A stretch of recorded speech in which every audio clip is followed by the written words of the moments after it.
Hi everyone, you've got Tiffany Yu here, and this is this episode of Diversability Amplified, where we are chatting with members of the disability community to learn more about their disability pride journey and more about them. So, Puneet Singh Singhal, before I read his bio, um, I just want to share that Puneet has kind of been in the diversibility ecosystem for a little bit. Not only has he been a recipient of the Awesome Foundation Disability Foundation chapter grant, he has also been honored as one of our D30 Disability Impact List honorees. And so let me go ahead. And he is also featured in the Anti-Ableist Manifesto, this book that I wrote, which actually I have the India paperback version that is going to be launching on March 6th. So a lot of exciting things going on. Let me read Puneet's bio.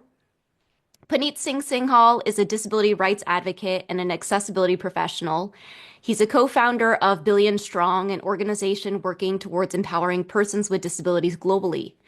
He's a person with dyspraxia and stuttering, and he is working at the intersection of disability, climate change, rampant inhumane urbanization, and mental health.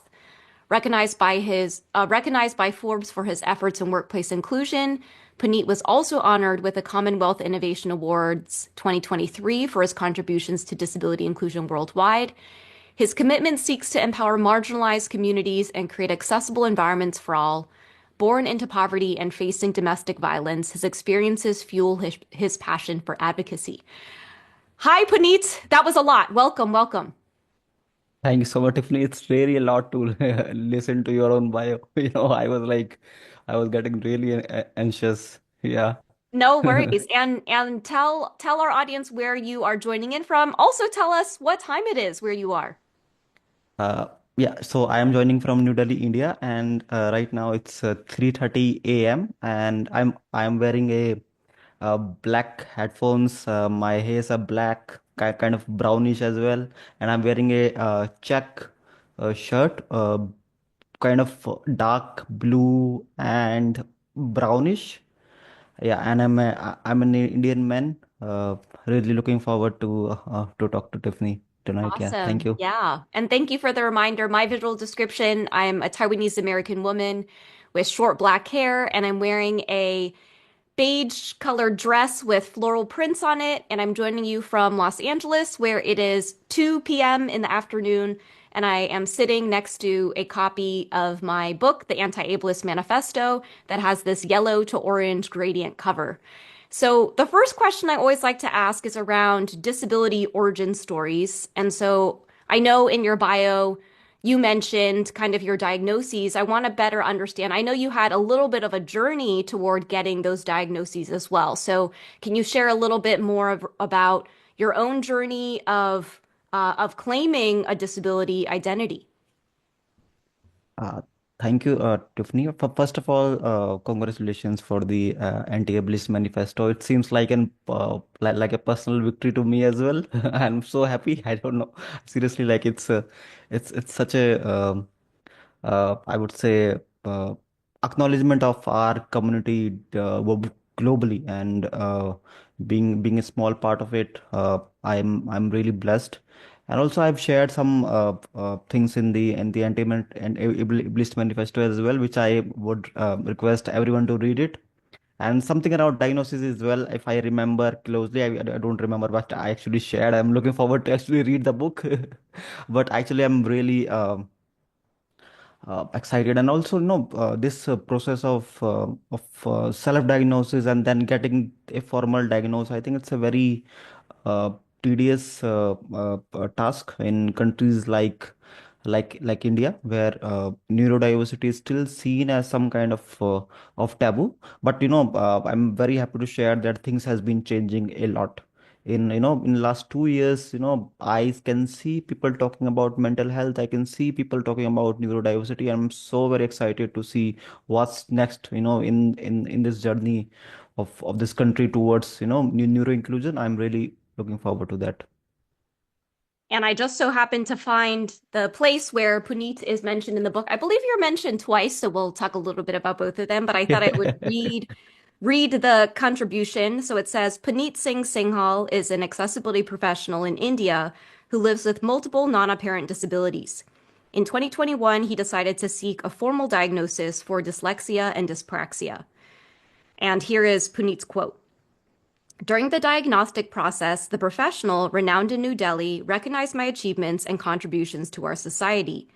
Yet his words, "You are so successful, why do you even need a diagnosis?" left me stunned. It was a stark reminder of how success is often misinterpreted as a sign of the absence of struggle. This encounter underlines a profound issue, the persistent belief and lack of understanding surrounding non-apparent disabilities. Unlike physical disabilities, conditions like dyslexia and dyspraxia are invisible to the naked eye, often leading to misconceptions and underestimation of the challenges faced. Um, and so, given that you are joining us from India, for I would say probably the majority of our listeners are based in the US. Can you give us a little bit of insights just as to the cultural Mhm. perspectives around what disability looks like? And I know you're doing so much work globally around disability Mhm. inclusion, so you probably get a good sense of some of the differences that Yeah. are observed globally. I think the most stark and contrasting difference would be how, Asian societies see neurodiversity as a whole.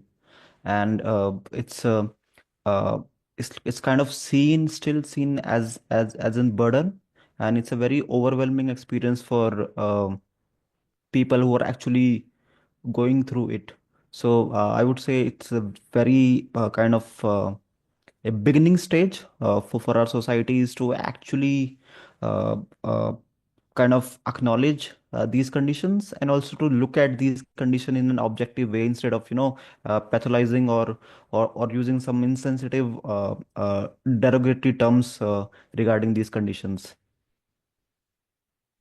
I also want to mention, I'm looking down because I'm looking for Puneet's other contribution in the book, which is around kind of the moral model of disability, which I actually think we see a lot in Asian cultures. I'm East Asian. Puneet is Indian South Asian, and and you've also been a guest on the anti-ableism series. And one of the things you talked about is kind of redefining normal. So I was wondering if you could talk a little bit more about that.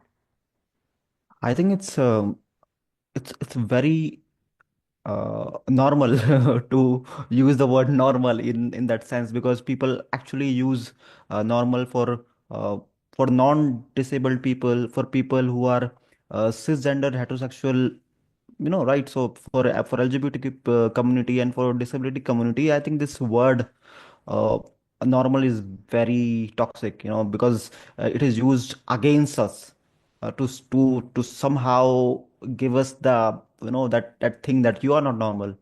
So it's huge. And one of my friend shared me that even these, it's a burden, kind of, because somehow people say in a very religious society, people say that I will pray that you become normal.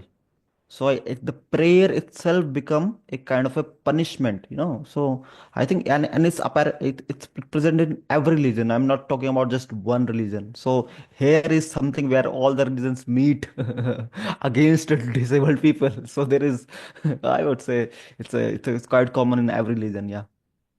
Yeah, and I think something that I am working to unlearn as well is talking about the norm or talking about normal, because when we describe non-disabled people as normal, essentially we're saying that over a billion people globally who are disabled deviates from some kind of norm, but that's a lot of people. And so I love that you specified that. I wanted to share back on the point around kind of cultural differences, where Puneet shared a little bit more of his story.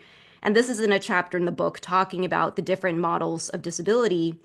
And one of the models of disability that we actually don't spend as much time talking about, we talk a lot about the medical model, and we talk a lot about a desire toward the social model, which is how can we fix and adjust the environment and attitudes around disability, and the disability in itself is not the problem that needs to be fixed. And so the moral model says The moral model of disability views a person as morally responsible for their disability. This model is often tied to religious or superstitious beliefs. For example, a person or our ancestors did something immoral in the past that caused our disability. Yeah. As a result, the individual is seen as being at fault for our disability and deserving of it. In the example of a person who cannot use stairs, they may be seen as not trying hard enough or undeserving of entering the building. Puneet Singh Singhal, a disability inclusion advocate who lives with dyslexia, dyspraxia, and stammering, was born and raised in a slum in India and experienced extreme poverty and domestic violence. Along with becoming a caregiver to his chronically ill mother, he shared that he experienced horrific bullying in school for his speech difference. Enacting the moral model of disability, he told me, even parents got in on the act, fearing I'd infect their kids with my stammer.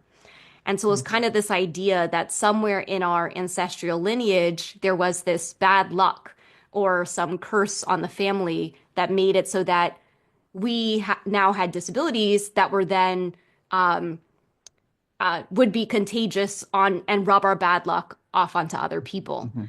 Now, I'm curious. I know that's something I'm unlearning from my parents' generation. I'm curious if you see that changing within our generation now, this movement away from the moral model of disability. Absolutely. And actually, one step forward, I will say that I'm waiting for more activists and more advocates to come up with a better model of disability, right? So, there will be generations of new activism and new kind of activism will come up. And to talk about, generally it's a very common conception, in I would say misconception in South Asian countries plus China as well. I have few friends in China that have shared similar experiences, how their uh, how their parents also used to think the same and how their society is quite the same. So I think it's a pan kind of Eastern societies phenomena where you try to associate. You have to give some reason to your disability. Because you are quote unquote abnormal. So you have to justify what what leads to this. So, and in societies where religion plays a central role, everything should revolve around a religion. So you have to rationalize, you have to, make sense of all of these things. So it's absolute makes sense how people will try to wrap everything around one concept, and then they will present you as someone, who is not desired.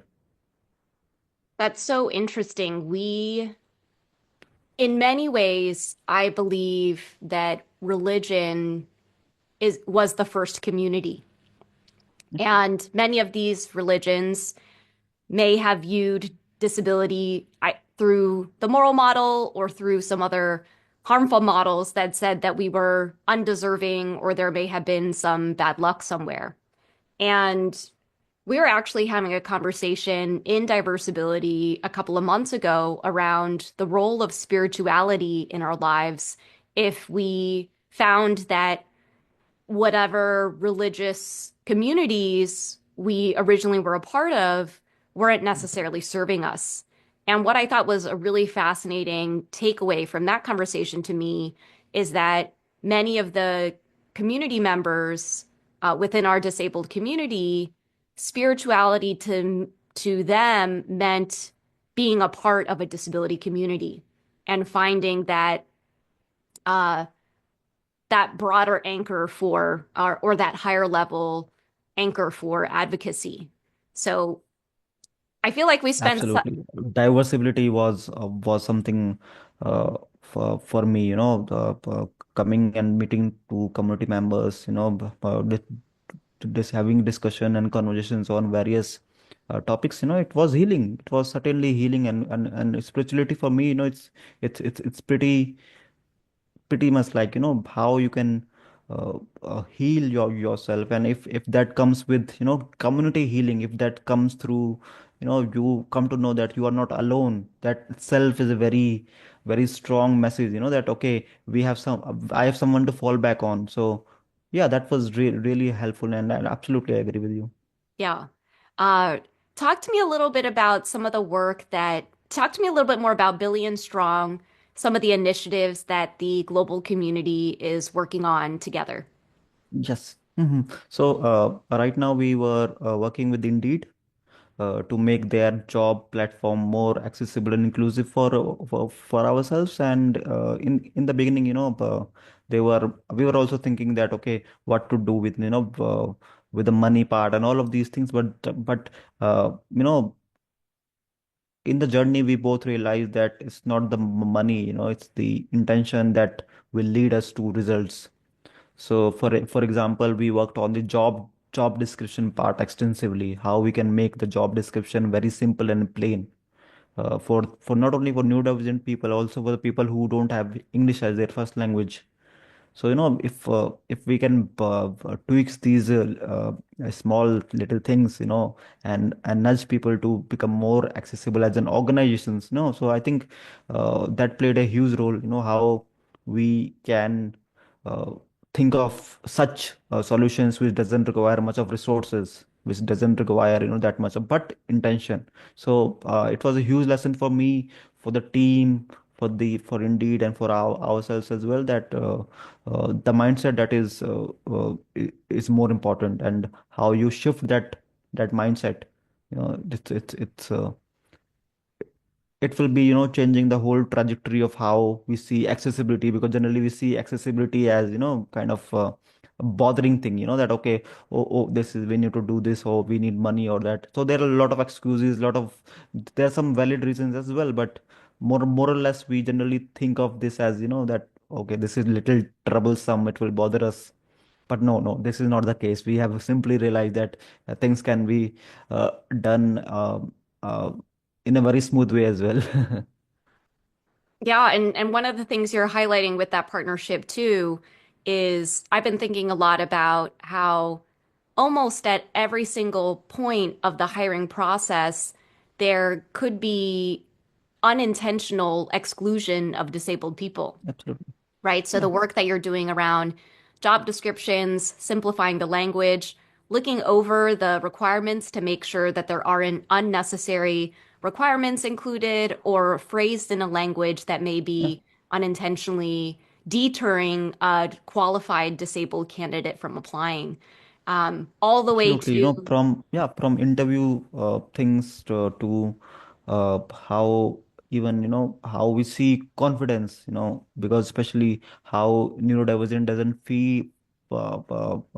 fit into all these criteria of having an eye contact, and we always prefer flexibility, and how flexibility can be working from home, or can be hybrid, or can be coming to office in anything.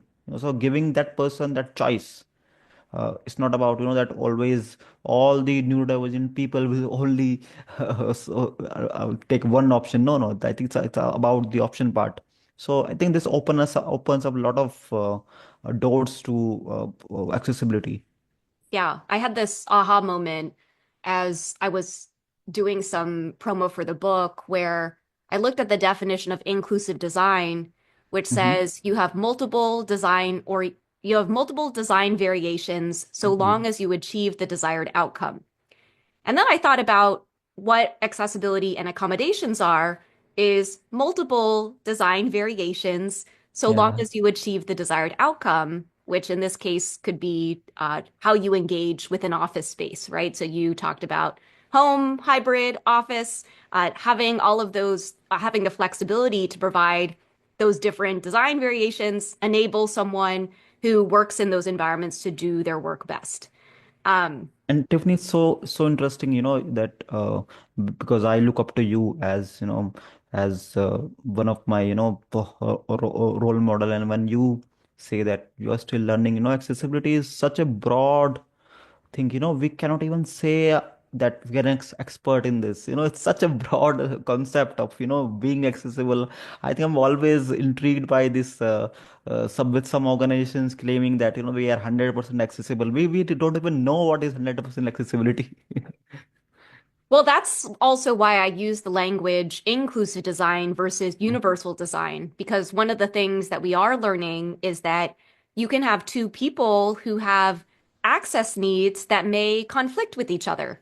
And the Mhm. example I like to use is someone who who experiences migraines would may prefer to work in a low light, very dim light, or no light situation versus someone who is hard of hearing or needs to see faces and lips moving may prefer to be in a very well lit situation. So again, it's again the dream is universal design, right? But there is Yeah. it's how can we also acknowledge that there's so much diversity within our community and like you said, one size does not fit all. Uh, some buildings are attempting such, and the Ed Roberts building in the San Francisco Bay Area is one example where they've got elevators and then I hope you get a chance to see it. And then when you Mhm. go inside, there are, there's a big, it's kind of like a cylinder shape where you can essentially access every floor without using the elevator if you didn't want to. Mm. Um, but I also know as we transition out of the work conversation, I also know you're very passionate about the intersection of disability and climate change. And we don't often see a lot of that conversation happening among the climate change and climate justice movement. So can you talk a little bit about where your passion around that like how it intersects and what your passion is and what you're advocating for around that? Yeah. Yeah. So, Tiffany, things are getting very tough, especially in India, where pollution is all-time high, and the heat wave is getting very severe, especially in northern part of India where I live. So, the temperature is easily reaching 50 degrees Celsius, which is really not livable, and especially for uh, people who are neurodivergent, people who have these conditions, they require different kind of support, and their bodies react in a very different way. So I realized that that our disability community is being disproportionately affected by climate change around the world. I've been talking to people in the US, I've been talking to people in the Asia, Africa, everywhere. Their reactions is different, their response is different, maybe the type of calamity is different, but somehow this is a very common thing that we are being disproportionately affected. And as you say, there is no climate justice without disability justice. We have to think about this. And often quote you, and through green disability, I'm always trying to bring this angle to the conversation, because we are always missing. And in all these policy, all these climate conversations, we are nowhere to be seen. Why why do you think that is? I mean, I have an opinion, but Mhm. like I think many of us can get on board that disability justice is reproductive justice. Disability justice intersects with most other social Yeah. justice movements. And uh, outside of you, I can probably name on my one hand, on my one non-injured hand, how many other disability justice advocates are active Mhm. as part of this conversation around climate justice as well. I'm curious if you can comment on why you think there is such underrepresentation of disability perspectives in those spaces. I guess, like in the Indian context, I would say, there are uh, in the conferences, in all these conversations, we don't see apparently disabled people, be it like, physical disability or other kind of disability. We don't see them out of their homes, out of in the public places. We don't see them. So yeah, so their participation is very low in these conversations, which is kind of again, because the world is loud, the outside world is not accessible, and in all these countries like India, this leads to a lot of kind of a vicious cycle where things are not accessible, so people are not out, and the people that are not out, so things are not becoming accessible. So for me, I have observed that maybe there are more, I would say, systematic reasons as well, but this is the most apparent reason that I have observed through my eyes. Yeah. And one of the other things you are passionate about, which I actually haven't seen, is something you call rampant inhumane urbanization. I was wondering if you could talk a little bit more about what that Mhm. is and kind of where that fits into the disability conversation. So definitely when I was, the place that I was born and brought up in. This is slum, but during my father's time and before that, it was a village. It was a totally a very green place, but due to huge migration from other parts of India for the economic opportunities, because Delhi there are jobs, there are employment opportunities are here, so a lot of people came, and it was uncontrolled immigration and urbanization at its best. It was not planned. The government was not able to provide people proper housing, and the infrastructure was not ready for that, and now this village has turned into a slum. So this is what I have told, because the elder, the people who are in their late 60s 70s, they say that it was a beautiful place, very green, very kind of this thing, and now this is turned into a concrete jungle. So this is what I generally meant by uh, uh, rampant inhumane urbanization, because this is not how cities should grow. We generally talk about how cities should be.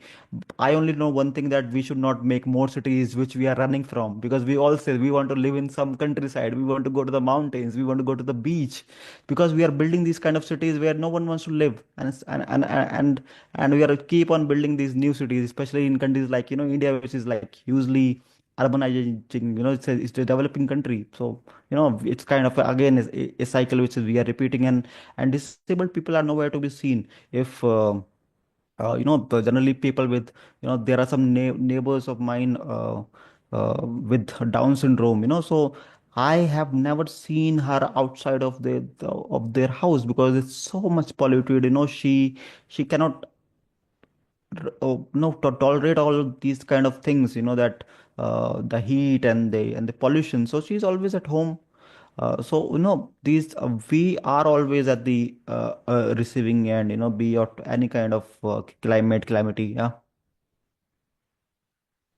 Yeah, and in some ways, it also kind of ties into this idea of climate refugees Yeah. too, where Yes. maybe some of these very urban populated locations become unlivable, Yeah. um, and uh, force people to become displaced, whether that is by choice and you have the privilege to do so, or perhaps due to other social factors and other systems of oppression and socioeconomic factors, um, you end up in a forced displacement Yeah. or relocating to a place where you are um, subject to poor air quality because that's Hmm. what you can afford, right? Sure. And actually, we are not like permanent refugees, but for some months of the year, because of my mom's health, because of for my own sake as well, we go to some places when we cannot tolerate this much of pollution. So we have kind of already become temporarily kind of refugees, because we don't have much place to live in the outside city, but we live on rent. We somehow manage, but this place becomes unlivable for few months of the year. So this is how we manage, and a lot of people are actually doing this for Hmm. their health. Yeah. Yeah. Thanks so much for sharing that. Um, we've talked about a lot of different topics. I guess one other one you are passionate about is mental health. Do you want to talk a little bit more about kind of some of the advocacy you're doing there? Yeah, actually, stories are very powerful, as you know, Tiffany. I have learned through diversibility, through your own work as well, and I aim to provide platform where, through various forms of expression, how can our community express, their emotions, how they can even rant when they want to.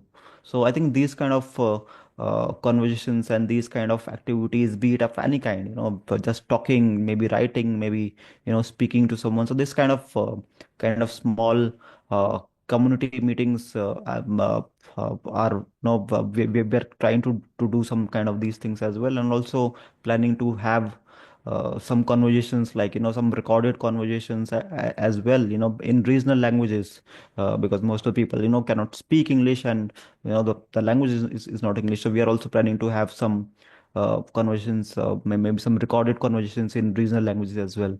I think for expression is really important. Yeah.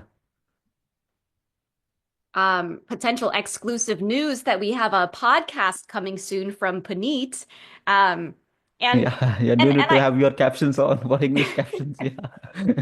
and I guess what I will say is that we've talked a lot of different areas. We started talking about intersectionality and cultural perspectives around disability between India and the US. We talked about uh, disability advocacy in the workplace and what accessibility and inclusion might look like in those spaces, starting from job descriptions. We moved to talking about climate change and mental health and inhumane urbanization. I guess I'm curious what your ideal vision for the world is. What is the impact you are hoping to leave on the world? I think I want disabled people to be considered a very strong stakeholder in various aspects of policy making. Whenever there is some conversation that is going on, we are not only, like, we are not even only invited, but we actually listen to, and our inputs are actually included in the policies. Because many times I have seen that people are invited, but you know sometimes the officials say that that the policy has been drafted already. So when I say that the policy has been drafted already and you don't want to change according to the feedback, why are you even inviting us? So I think it doesn't make any sense, and we wanted to be like be a very serious stakeholder. Yeah.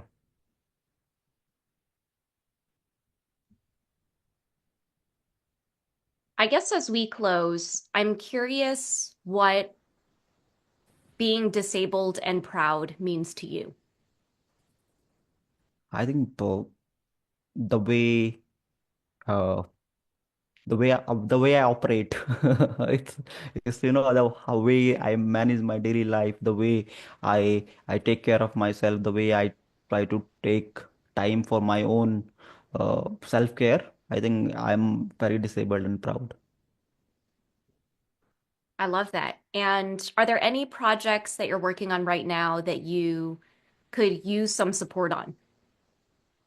I think for green disability, I will need a lot of support from the community, and how we can create that conversation, that serious conversations where we are coming with a lot of takeaways, where we are coming with a lot of recommendations for the policymakers, for the disability organizations, and somehow very concrete inputs as well. Yeah. And if people want to follow up with you and follow you or follow your work, where is the best place to do that? Yeah, Tiffany, as you know, I'm super active on LinkedIn. It's the best place to find me. And yeah, yeah. Yeah, and I will say even for our listeners, I have been thinking back about on my own career journey, and almost every single opportunity, professional opportunity that I've had has been through someone in my network, other than the initial internship that I applied for in university. And so, we talk a lot about the power of community on this podcast. And in addition to that, part of that is staying connected with people and the ways that disabled people are chronically online and connecting and building community that way, even and meeting each other in person online, even if we haven't yet met in person. Yeah. And online is just as valid as in person. So continue to build that community. Check out Puneet on LinkedIn. And with that, I guess I'll check. Is there anything that I didn't ask of you that you wish I would have asked? I No, no, have Tiffany, thank you so much. Thank you so much. And I actually forget to tell you that you are looking beautiful in this floral dress, and especially with the book in the background. It's all looking so good. Thank you so much for this opportunity, Tiffany. Of course, this is always a fun time to record these podcasts because you get to watch the sun setting. And I'm a big fan of natural light and really appreciate Puneet being flexible with the time to do this in the middle of the night. And so with that, this is this episode of Diversability Amplified. This will likely be coming out soon. And so check it out. It may come out even before the book launches as well, if I can get my act together. But we have some other exciting guests coming up too. So subscribe if you haven't yet and check out some of our archives of past episodes with different community members. Thanks so much, everybody.